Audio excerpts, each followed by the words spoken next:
Well, hello, everyone. I'm James Dobson, and you're listening to Family Talk, a listener-supported ministry. In fact, thank you so much for being part of that support for James Dobson Family Institute.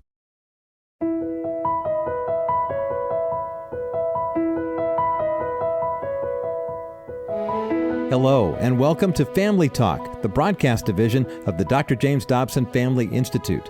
I'm Roger Marsh, and I'd like to take a moment just to say thank you for making Family Talk a part of your day. Dr. Dobson has been sharing his timeless wisdom concerning parenting and marriage across the airwaves for over 40 years now, and we can continue to bring you relevant, godly wisdom thanks to the support of listeners just like you. Now, today's broadcast is centered around the topic of the stressed out mom. As a parent, do you ever find yourself wrestling with unfounded guilt about whether or not you are good enough, quote unquote? Or are you so overwhelmed with the tasks of motherhood that you feel that you just can't do it all? Well, today, Dr. Dobson will be discussing these topics and more with his guests, Diane and Rob Parsons. Dr. Dobson has been friends with the Parsons for decades and was instrumental in founding their UK ministry, Care for the Family, back in 1988. Rob Parsons is a prolific author, and today, Dr. Dobson will be talking with him and Diane about a book that Rob wrote and Diane contributed to called The 60-Minute Mother. Let's join their conversation right now. I am really pleased to have my good friends with me again. At least Rob Parsons has been here before. His wife Diane has not. And it is just really neat to have them here. They're both in jet lag. They'll probably go to sleep and just fall over here. But other than talking funny, these are special people. You know? Rob and Diane, how nice to have you here. Thank you. It's wonderful great to be here. Thank you. I remember meeting with you in the very early days when we agreed that I was not needed to come to London or to the UK. Why not have somebody there that people in that country know and trust? And Rob stepped up to the plate, left, I'm sure, a lucrative assignment, and started this ministry that God has blessed. Rob, looking back on it, you must be excited. It is amazing because I'd left this quite large law practice and suddenly we began Care for the Family, just myself and a part-time secretary in one room and hardly knowing how it would go, Jim. But my scariest time came when you and Shirley came to one of our marriage seminars. Oh, I remember it well. And you just happened to be in Edinburgh, and Dan and I were doing a marriage seminar, and suddenly you slipped in, stayed the whole seminar, and you came up to me in the interval and you said, Rob, I love this material. And I said, well, I'm not surprised because it's your stuff. I remember that day well. I was there working on a book, which turned out to be When God Doesn't Make Sense. Yes, that's right. And you came to Edinburgh, and Shirley and I came to hear you. And again, I'm just so proud of you and what's happening. Now, you've written a number of books that have been very, very successful, including the 60-Minute Father and the 60-Minute Marriage. And what else can you do in 60 minutes? But Diane, you've got a book that now you have collaborated with Rob on. That's right. Describe it. Well, it's called The 60-Minute Mother, and it's come out of a passion that I have for women who are mums and who have a tough job bringing up children, and lots of it not recognised. And mine came out of, I think, a time when I was really unwell. I'd had Katie, who was 3, and Lloyd, who was 6 months old. And I can remember waking up one morning thinking, I just can't cope anymore. And something just happened to me, and I was a relatively normal, bubbly person.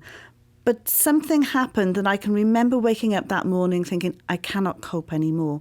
Would you call that postpartum depression? Or do they not call it that? I didn't call it that because I knew it was something different. Because it went on for not weeks or months, but years. So, and out of that came a burning desire to be very real and honest with women and for women. Well, let's go back to the autobiographical aspect of this book, The 60-Minute Mother, because you're really talking about your journey and yourself as it relates to many, many others. Why were you depressed? You had a good husband who loved you, and therefore a good marriage. Yes. And you had responsibilities that women long for who don't have it. You know, those who can't have children. Yes. There you've got two precious, healthy kids, and you're depressed. Why? I don't know is the answer. I look back on it and wished I hadn't had to go through it. But, you know, life is strange, isn't it? You learn things through the dark times that you would never learn if the sun was shining all the time. That's right. And it did just suddenly happen, so much so I couldn't even write a cheque in the local supermarket. I couldn't look after my own children. And that made me feel incredibly inadequate. Rob was on this fast-track ladder in the law practice, and here I was hanging on to the bottom rung trying to survive. And when I came out of that, it made me feel there must be other women that go through those things, and they need to know, you know, it's okay, that something good may come out of it at the end. Rob, did you understand what Diane was going through? I did, Jim, but I honestly feel that I made many mistakes. I was from a very poor home. Dad was a mailman, Mum was an office cleaner. We didn't have things like an inside bathroom or running hot water. So when I had the chance to be a lawyer, it was amazing for me. And I think I went on a kick to prove myself. And frankly, I think I was just too busy. I wrote the 60-Minute Father about mistakes I felt I'd made in those years when the children were very young. I'd come home late from the office, and Diane had long since given up trying to talk to me, but two small children hadn't. And these kids had been trying to share their day with me, and I'd be on another planet, and it wasn't until the telephone rang and a little boy said, "Daddy, it's for you," I'd suddenly come alive, and I'd be dispensing my wisdom, my strategy, and my counsel. And then Diane became ill, and it really shook me, because I realized that although I was relatively successful, certainly more than I'd ever dreamt of, my family were cracking up around me. And my kids were missing me, and my wife, I wasn't giving her the support I needed, and I was trying to say yes to the whole world, and in the process saying no to those for my primary responsibility. Does that sound familiar? I mean, I have heard this combination. Yeah. I mean, that just comes up repeatedly. Absolutely. And I think for me it was, Rob was in this career and motherhood was being just a mother.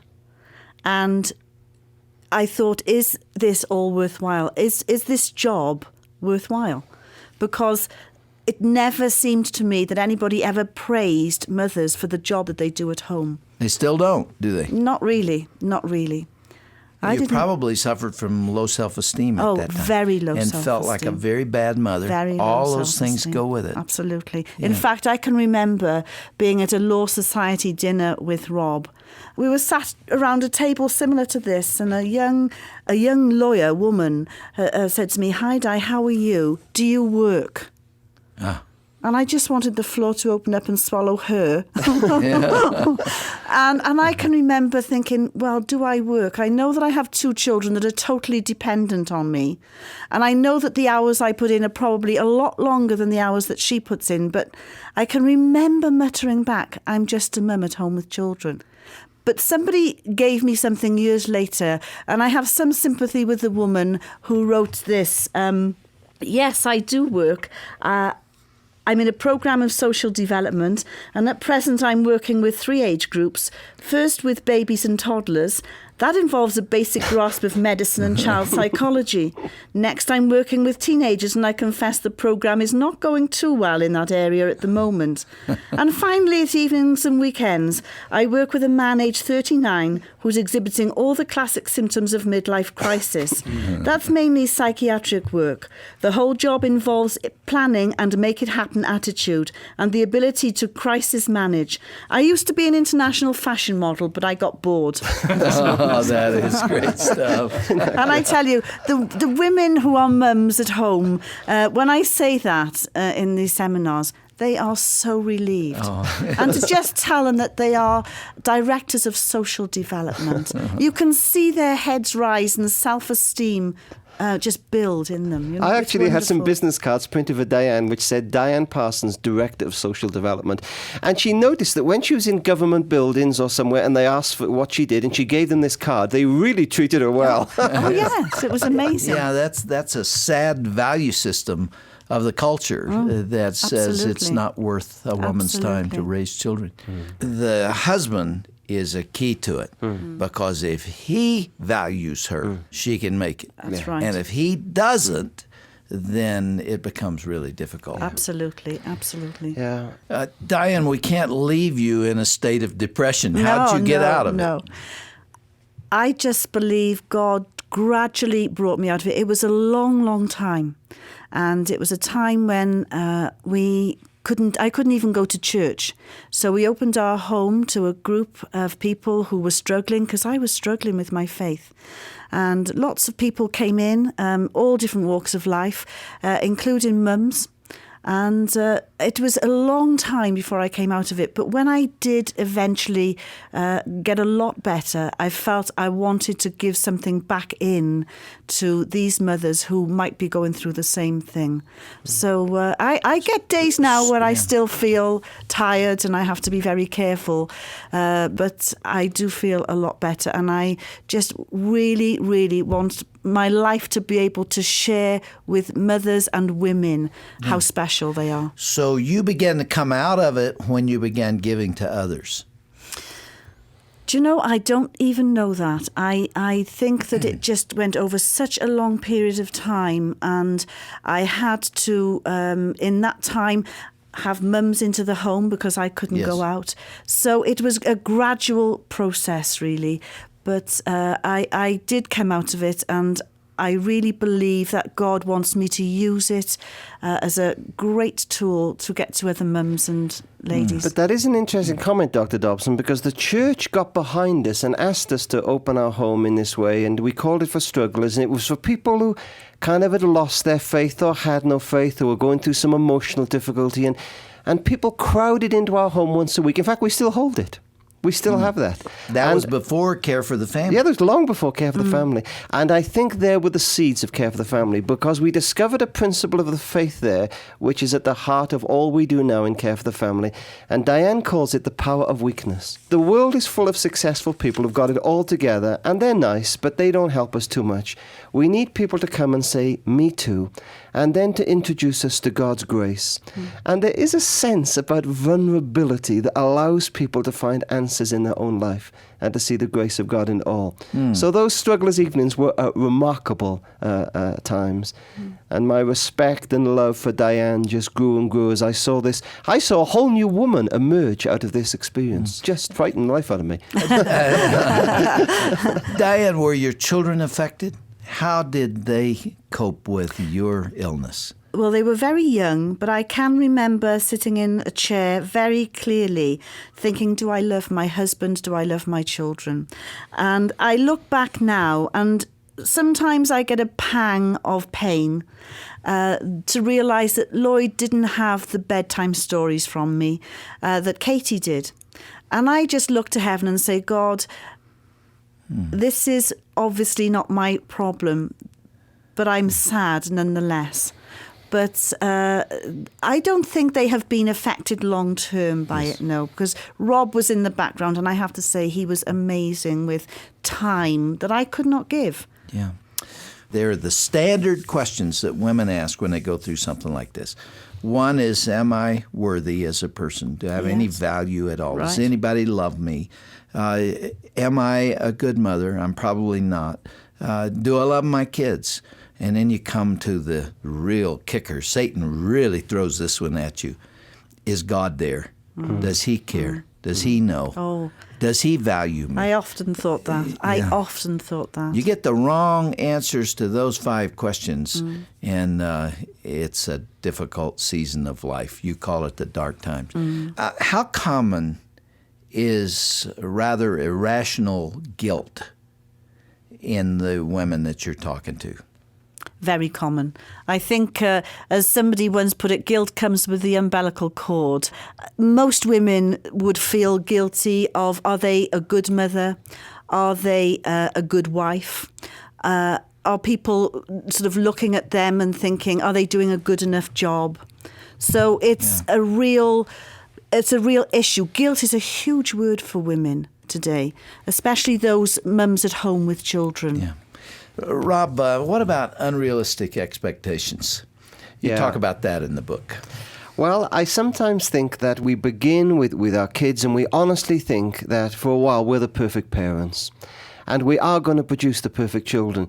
I think that's particularly hard if your compliant child comes first. Our little girl came into the world, the first thing she did was apologize to the midwife for being a little late. She begged for extra copies of Encyclopedia Britannica. And so for a while, we honestly thought we were the perfect parents. Lloyd came into our life, stamping and kicking. That little boy woke up every morning thinking, how can I drive my mother crazy today? And went to bed worrying he hadn't fulfilled that task. Yeah. And you know... And for a while, and I'm sure, unless we have people talking about it or writing books on it, we think it's just us.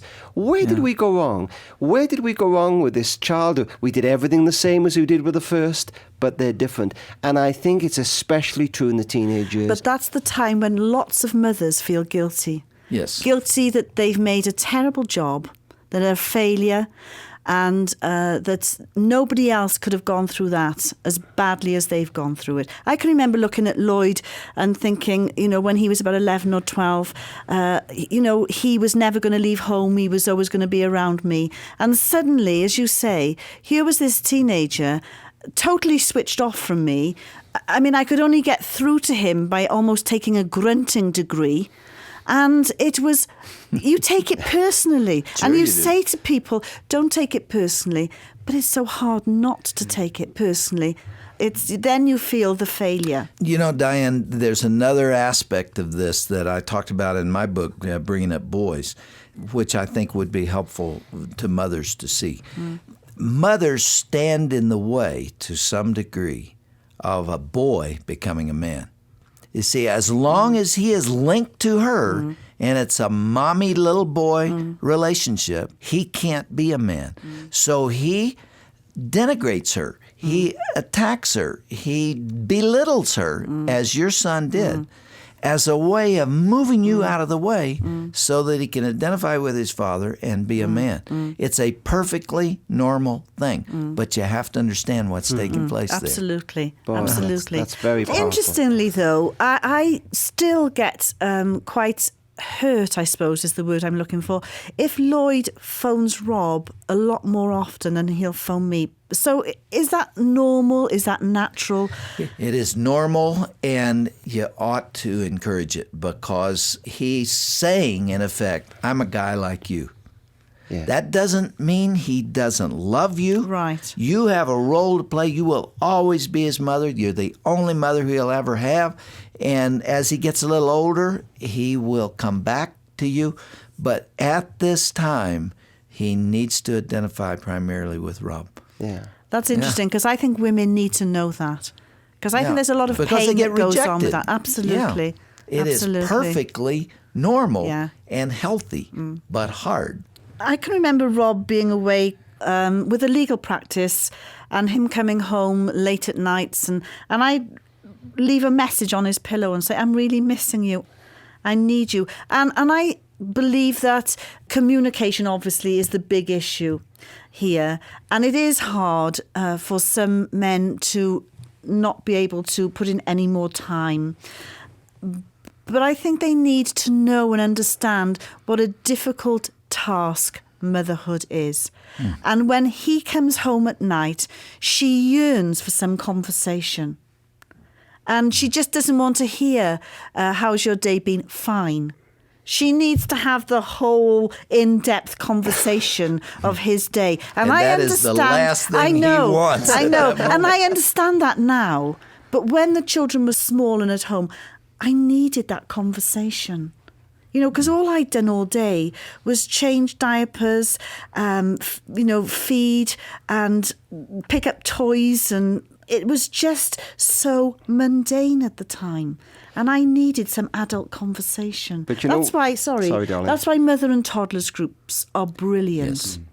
They are so brilliant. I was only just going to say, well, I'm in the swing of being honest, and I'll probably regret it when I leave the studio. But the truth is, for most of us, me especially, this is an ongoing battle. It wasn't finished when I left business and began care for the family. I remember my most embarrassing experience. I'd just run a marriage seminar to 500 people, and I got home 1 o'clock in the morning. There was a note on my pillow from Diane. darling, we haven't talked much recently and I'm missing it. For most of us, this is an ongoing battle. Yeah. But at least the light is switched on. At least we know it's happening and we can recognize it and try to do something about What it. turned the light on for you, Rob? How come you saw it? I mean, a lot of guys never see it, but you saw it and responded to it. I often believe that it needs almost a crisis to make it happen in many men's lives because they are so driven and so unable to lift their heads. I was speaking to a man recently in a business seminar and I said, I've not seen you recently. He said, no, I was in a car crash. I fought for my life for 6 months. And I said, did anything good come of that period? He said, you know, Rob, 2 things. First of all, the partners in the legal practice told me I was more use on my back convalescing for 6 months than ever I was in the legal practice. Because for the first time in 25 years, somebody had time to think. But he said, secondly, I began to appreciate more my wife and kids. He said, I used to carry photographs of them around to remind myself what they look like. And there comes a time in your life when you say to yourself, what's it all about? What really is it all about? But what happened to me, though, was I changed so radically that nothing could buy me my kids' time or time with Diane. Yeah. A lot of single mothers come to hear you They speak. do. Let me just tell you a little story about a single-parent mum. I was finishing a seminar. Her son was a 23-year-old punk rocker. He had a pin in his eye, a pin in his lower lip. He wore black leather gear. And she was there at the checkout in the supermarket with him, and he went off to get something else, and the second she'd gone, the woman at the checkout said, how can you bear to be seen out with him when he looks like that? She said, my dear, it's very easy. I brought him up all these years. I love him. He's my son. And we spent ages with single-parent mums saying it is tougher for you because you're alone, because you've got the pain perhaps of a broken relationship, because money's hard. But every family ministry that says a kid should have a mum and a dad must also stand by the single-parent mum. That's why we've dedicated a chapter of the book to that person. Yes. I hope that what we're doing today will turn a light on for some men and help some women who are at home feeling neglected and depressed and somehow not useful. We contribute to each other, and neither of us make it very well without the other. That's right. Now, there are a lot of single mothers out there and single fathers, and we need to talk to them because they've got to deal with life as it is.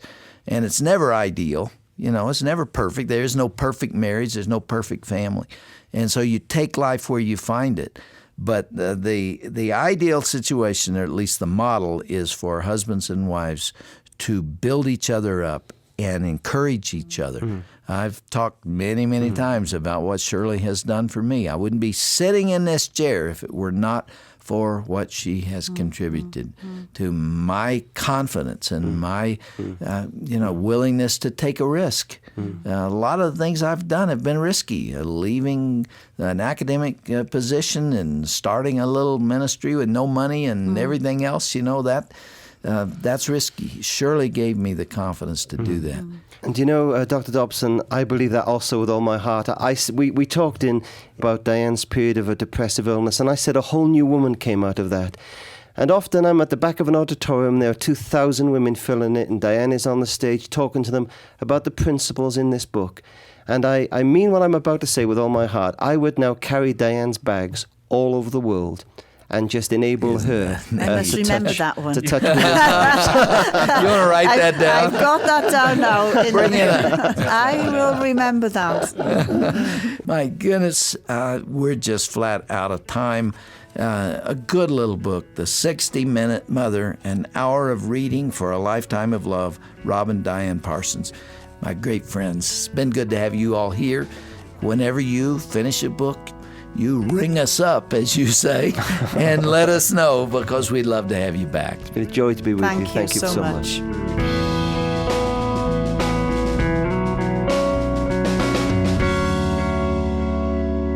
Well, what heartfelt, tangible advice from Dr. Dobson and his friends from across the pond, Rob and Dianne Parsons, today here on Family Talk.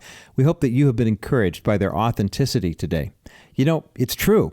Moms wear so many hats and are so important in the lives of their children. It can be hard and sometimes overwhelming and even impossible for moms to keep up with all the demands that life throws at them. When moms go through hard times, it's important for their husbands and or the church to step up and support them. whether that be through help with childcare, housework, giving rides to and from activities, or simply through friendship. Today, try to think of a mom in your life who could use an encouraging phone call or a free night of babysitting. You'd be amazed what a blessing those little acts can be. By the way, if you want to learn more about Rob and Dianne Parsons, the ministry Care for the Family, or their book, The 60-Minute Mother, you'll find all that and more on our website at drjamesdobson.org. Just go to drjamesdobson.org/broadcast. And be sure to also check out the Care for the Family site at careforthefamily.org.uk. Well, that closes another week of broadcasting for us here at Family Talk. I'm Roger Marsh. Thanks so much for listening. Join us again on Monday.